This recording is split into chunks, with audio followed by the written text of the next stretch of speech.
So, hello everyone and welcome back to my another vlog. So, for today's video is mag-iinom po kami. Kaming dalawa ng jowa ko.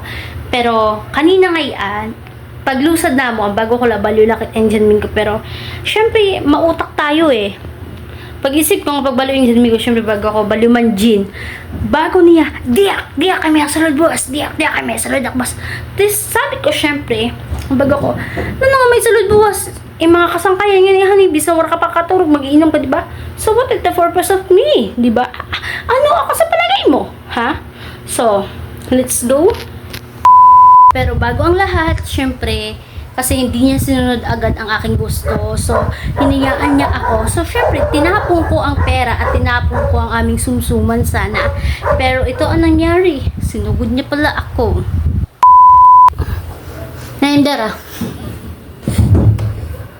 Naimdara? Oh, di ka ngayon pwede makasaka na Naimdara. Jin! Ano? Oh, yan eh. Yung karoyag, Jin. Musi-musi ka.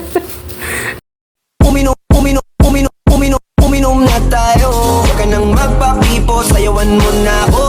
Kaya mo yun, huwag kang matakot. Pangakong di ka mapapagod. Talagang gusto ko na magmahal pero masasaktan lang ako. Teka wala na ako mapaglagyan, kaya pag-ibig natin gatitiganan lang.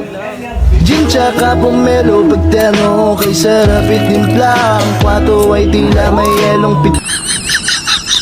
Syempre tayo ang nagtimpla, syempre siya ang unang tatagay. Unang tagay pala kay Happy Tupper. Oh my god, like, very much, oh my, haha, syempre, I'm very proud of my timpla. Syempre, masarap yan. Kaya sa akin ang tagay, like, cheers to everyone. So, good night everyone. Good night, bye-bye.